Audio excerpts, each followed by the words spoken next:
तो देख सकते हैं संदीप अपहरण मामले में 3 लोगों को गिरफ्तार किया गया था, जिसमें से एक जो है वो पुलिस कर्मचारी भी है। और देख सकते हैं सीआईए 2 की जो टीम है इस वक्त मेडिकल करवाने पहुंची है। आपको बता दें कि 3 दिन के रिमांड के बाद आज कोर्ट में पेश किया गया था तीनों को, और 14 दिन की न्यायिक हिरासत में कोर्ट ने इन्हें अब भेजा है। देख सकते हैं किस तरह से अपहरण मामले में 3 लोगों को सीआईए 2 की जो टीमें हैं वो देख सकते हैं कि मौजूद है, और अपहरण मामले में संदीप अपहरण मामले में जो है इन्हें पकड़ा था, और इनमें से एक पुलिस कर्मचारी भी है। हमारी अपील जरूर रहेगी इस वीडियो को शेयर भी जरूर कीजिए। देख सकते हैं तीनों ही आरोपियों को अब मेडिकल करवाने के बाद अपने साथ पुलिस जो है वो लेकर जाती हुई नजर आ रही है। 3 दिन के पुलिस रिमांड के बाद आपको बता दें कि 14 दिन की न्यायिक हिरासत में भेजा गया है। कोर्ट में जो है इन्हें पेश किया गया था।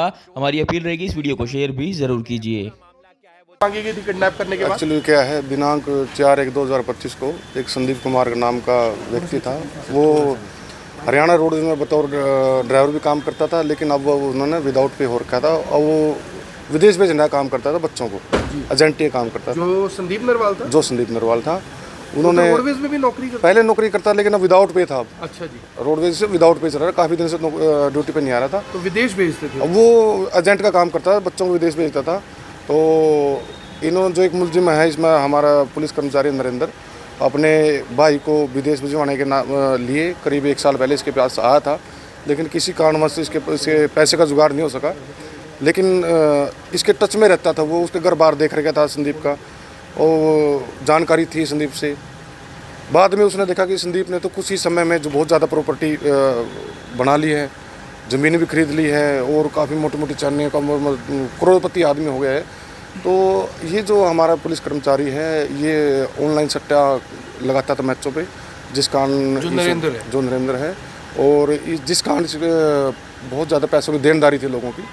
उस देनदारी से बहुत खर्चा तनख्वाह से कम चलता, क्योंकि सारा मैक्सिमम पैसा ये सट्टे पे उड़ा देता था जी। तो इसने प्लान बनाया कि क्यों ना किसी ऐसे आदमी को उठाया जाए जो 2-3 करोड़ रुपये आसानी से हमें दे दे और हमारी ज़िंदगी आसानी से कट जाएगी। तो इन्हें अपने 2 साथी तैयार किए कि ऐसी बात है, एक संदीप नरवाल नाम का आदमी है, वो पहले भी दिल्ली पुलिस ने उठाया था, वहाँ से भी जमानत करा के आया है वहाँ से भी, और काफ़ी पैसे कमा के। अगर हम इसको सॉफ्ट टारगेट है और इसको उठाएंगे तो आसानी से 2-3 करोड़ रुपये हमें आसानी से प्रोवाइड करवा देगा ये। उसके बाद इन्होंने 4 तारीख पहले 1 तारीख को आए हैं इसके गाँव में, उनके घर वालों से बात की, लेकिन उस दिन क्या हुआ कि संदीप नरवाल घर पर नहीं था। घर वालों से क्या बात? घर वालों से बात हुई कि हम ऐसे मिलने आए उससे, किसी कोई काम है हमें, उससे मिलने आए हैं। घर वालों से बात रेकी करने आए थे एक्चुअली में। ये वहाँ से घर के भाई कहाँ से कितने बजे जाता है, कैसे क्या काम करता है, ये पूरी प्लानिंग के साथ 2-3 घंटे इन्होंने गाँव में बिताए वहाँ नरूखेड़ी में। उसके बाद ही वापसी चले गए जी। उसके बाद 4 तारीख को इन्होंने पुलिस कर्मचारी ने दोनों को फ़ोन करके बुलाया, भी असले लिया, आज सही मौका है इसको उठाने का। और तो प्लानिंग की पूरी प्लान बिल्कुल भाई, इसकी 15-20 दिन से प्लानिंग चली हुई थी।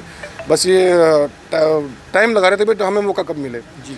तो जब 1 तारीख को आए, इन्होंने देखा कि भाई ये दोपहर को 1 से 1:30 बजे के बीच में अपनी लड़की को सरकारी बस में बैठाने आता है। इसकी लड़की संदीप कुमार की लड़की कोचिंग लेती है करनाल में, और सरकारी बस में से वो नरूखेड़ी से शहर करनाल में आती है, और वहीं से शहर से बस में ही अपने गाँव जाती है।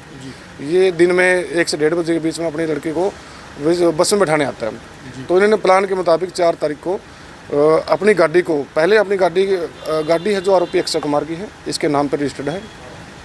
जब ये मधुबन से चले थे ऑलरेडी इन्होंने नंबर प्लेट उतार दी थी और उसकी नंबर प्लेट को डिग्गी में डाल दिया था। बिना नंबर की गाड़ी थी तब?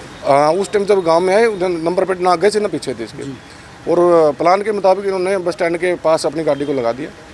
जैसे ही संदीप कुमार अपनी लड़की को नरूखेड़ी बस स्टैंड पे जैसे ही संदीप कुमार अपनी लड़की को छोड़ने के आया, तो उसने अपनी लड़की को बस में बैठाया, बस वहाँ से चली गई। जैसे बस स्टार्ट हुई, मुड़ के करनाल की तरफ आई, तो उन्होंने अपनी गाड़ी को स्टार्ट कर लिया, और संदीप कुमार जैसे ही अपनी बाइक पे बैठ के वापसी घर जाने लगा, इन्होंने अपनी गाड़ी को वहाँ उसकी बाइक के आगे अड़ा दिया। और आरोपी जो अक्षय है और सुरेंद्र है, दोनों असला लेकर अपनी गाड़ी से नीचे उतरे। इन दोनों ने उसकी बाइक को पहले गिराया और फिर असले के दम पे उसको जान से मारने का भैग दिखाकर गाड़ी में ज़बरदस्ती डाल दिया।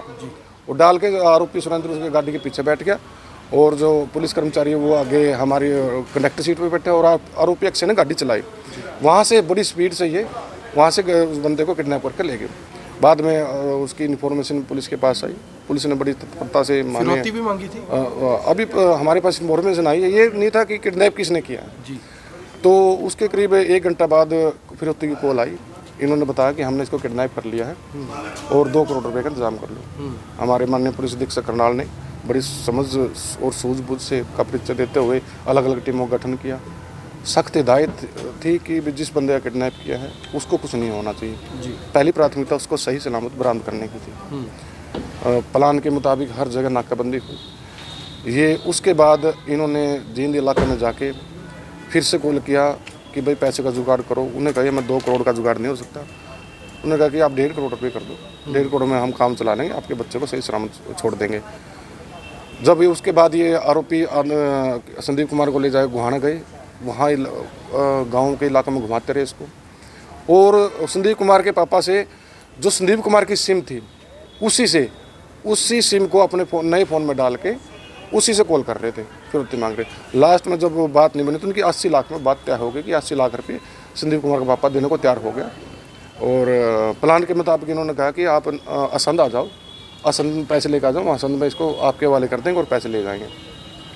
ये गांव से होते हुए गुहाना से चले हैं तो रास्ते में सालवन का हमारा पुलिस चौकी का नाका लगा हुआ था। तो जब उन्होंने पुलिस कर्मचारियों ने उनकी गाड़ी को देखा तो उन्होंने देखा कि हाँ ये तो वही गाड़ी है। और हमारी पुलिस की गाड़ी ने इसका पीछा करना शुरू कर दिया। जैसे ही पुलिस की गाड़ी के नज़दीक पहुँची, आरोपी जो सुरेंद्र हैं उन्होंने अपने हाथ से पिस्टल निकाल के हमारी पुलिस की गाड़ी के ऊपर सीधा जान से मारने के नीचे फायर कर दिया। जब फायर गाड़ी पे लगा उसके बाद उस गाड़ी धीमी हो गई, धुंध बहुत ज़्यादा थी और बहुत ज़्यादा स्पीड में ये आरोपी अपनी गाड़ी को भगा के ले गए। उसके बाद टीमें अलग अलग इलाका में पूरी जींद पुलिस भी, सोनीपत पुलिस भी, पानीपत पुलिस भी, करनाल पुलिस भी, सब पुलिस अलर्ट पे थी। सबसे बड़ी प्राथमिकता की इसको सही सलामत बरामद किया जाए, इसके साथ कोई घटना न घट जाए। पुलिस की सबसे बड़ी चुनौती ये थी। उसके बाद इन्होंने अपनी गाड़ी को गुहाने की तरफ भगा लिया। हमारी CE2 की टीम भी इनके पीछे चल रही थी। लोकेशन हमारे लगातार ट्रैक कर थे। उधर गुहाना की CI है जो वो भी इनको लगातार ट्रैक पे की थी, उन्होंने भी अपने नाकाबंदी की हुई थी। जब हमें ये लगा कि ये बिचपड़ी गांव से गुहाना की तरफ जा रही गाड़ी, हमने एक दो प्राइवेट गाड़ी भी ले रखी थी, सरकारी गाड़ी भी थी। जब इन्होंने अपनी गाड़ी के पीछे देखा कि हमारी गाड़ी के पीछे पुलिस की गाड़ी लगी है, इन्होंने बड़ी स्पीड से गाड़ी भगाई। बिचपड़ी से आगे गांव थोड़ा सड़क के ऊपर मोड़ आता है, एक मोड़ तो इन्हें क्रॉस कर लिया। गाड़ी इनकी कम से कम 100-120 की स्पीड में थी, धुंध बहुत ज़्यादा थी। अगले मोड़ को ही क्रॉस नहीं कर सके और गाड़ी इनकी मोड़ के ऊपर पलट गई। हमारी सबसे पहली प्राथमिकता यह है कि जिस बंदे को किडनैप किया उसको सही सलामत बाहर निकाला जाए। हमने जो बंदा संदीप किडनैप किया था उसको सही सलामत बाहर निकाला। उसको भी चोटें लगी हुई थी और जो जिसने किडनैप किया था उनको भी चोटें लगी। सबसे पहले हम उनको अस्पताल में लेके गए, उनका ट्रीटमेंट करवाया, वहाँ फर्स्ट एड दिलवाई, भाई किसी को ज़्यादा सीरियस इंजरी तो नहीं है, मानवता को देखते हुए।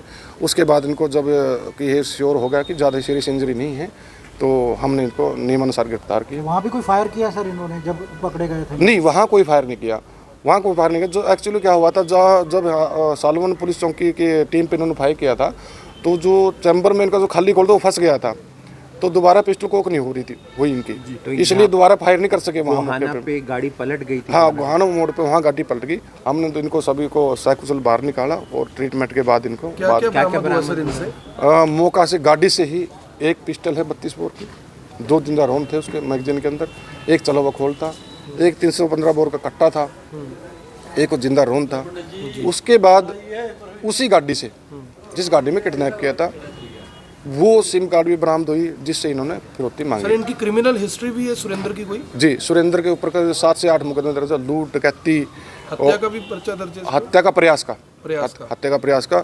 और ये वर्ष 2007 से ही क्रिमिनल रिकॉर्ड रहा है इसका। आरोपियों के नाम और कहाँ के हैं? एक आरोपी का नाम सुरेंद्र है, वो हलालपुर गांव है, थाना खरगोदाम, जिला सोनीपत में, जिसपे ये मास्टर बहुत ज़्यादा हार्डकोर क्रिमिनल है। गुड़गांव में भी, जज्जर में भी, सोनीपत में भी। 1 लाख का आरोपी भी रह चुके, इनामी भी रह पहले अब 1-2 मुकदमे में PO भी चल रहा है ये जी। कोर्ट से PO है, पुलिस PO है 1-2 कोर्ट के केसों में। और जो आरोपी हमारा पुलिस कर्मचारी नरेंद्र है उसके ऊपर एक उसकी भाभी ने मुकदमा दर्ज करवा रखा है, वो रेप का था लेकिन बाद में उसमें कॉम्प्रोमाइज़ हो गया था। आरोपी अक्षय पे सोनीपत में है, सिटी में मारपीट का, मारपीट का मुकदमा दर्ज है। तो इन्होंने जल्दी अमीर होने के चक्कर में ये सारा, तो तीनों ही हिस्ट्री शीटर हैं। हाँ तीनों तो ही। संदीप से कोई लेन देन तो नहीं था सर? नहीं, संदीप का कोई लेन देन नहीं था। पैसे का लेन देन? नहीं, पैसे का ऐसा कोई बात सामने मतलब नहीं अपहरण के लिए, पैसे के लिए? है, सिर्फ पैसे के लिए अपहरण किया था। कि नरेंद्र के ऊपर भी मामले दर्ज? नरेंद्र है तो उसकी भाभी ने उसका रेप का मुकदमा दर्ज करवाया था। फिरौती का फुल फ्लैट केस था ये। जी जी, ओनली सिर्फ फिरौती फिरौती का केस, Only सिर्फ किडनैपिंग और फिरौती। हाँ कितने दिन के और रिमांड पर थे सर? जुडिशियल भेज रहे हैं आज इनको। सर ये इन्होंने अभी 5 तारीख को पेश किया था, आज 8 तारीख तक पुलिस रिमांड था। दौरान पुलिस रिमांड इनसे गहन से पूछताछ की गई, मौका पे जाके सीन रिक्रिएट करवाया गया कि कैसे इन्होंने किडनैप किया, कैसे इन्होंने वारदात को अंजाम दिया, जहाँ जहाँ गए हैं वहाँ उस घटना की स्थल की निशानदेही, कहाँ जहाँ गाड़ी पलटी है, गाड़ी से जो भी शख्स हमें बरामद करने थे हमें अभी कलेक्ट किए हैं, एफएसएल की टीम ने कलेक्ट किए हैं। आज पुलिस रिमांड खत्म होने के बाद इनको माननीय न्यायालय में पेश करके आज बंद जिला जेल करवाया जाए।